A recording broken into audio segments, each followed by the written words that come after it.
હાલો, આજે બગદાણા ગુરુ આશ્રમમાં બાપા સીતારામની 48મી પુણ્યતિથિની ભવ્ય તૈયારીઓ થાય છે, તમને બતાવી દઉં. જય બાપા સીતારામ.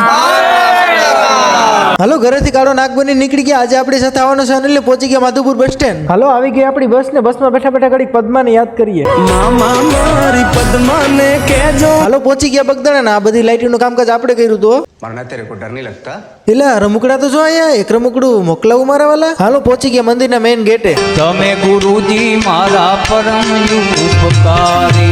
હાલો, કરી લીધા કાલ ભૈરવ દાદાના દર્શન ને પહોંચી ગયા બાપાની સમાધિ. હાલો, કરાવી દો તમને બાપાના દર્શન ને હું પણ કરી લઉં. હાલો, તમે બાપાની તિથિની તારીખ જોઈ લો ને હું કાલ ભૈરવ દાદાની ભભૂત લગાવી લઉં. આ છે બાપાનું સમાધિ મંદિર, જૂનવાણી વાસણ અને મંદિરનો ભવ્ય નકશો. આ છે બાપાની જૂનવાણી મઢુલીનો બગીચામાં લાઇટિંગનો નજારો તો જુઓ. હાલો, કરી લીધા ધ્યાન મંદિરના દર્શન અને આ વડલામાં બાપા સીતારામ દેખાય છે. તમે જોયા હોય તો કોમેન્ટ કરજો. એટલે બાપાના મંદિરમાં લાઇટિંગ તો જો કર્યું, ઘડીક વાર તો આપણો મગજ કામ કરતો બંધ થઈ ગયો. હાલો, પહોંચી ગયા મંદિરની અંદર ને મંદિરની અંદરનો ભવ્ય નજારો તમને થોડીક વારમાં બતાવી દઉં.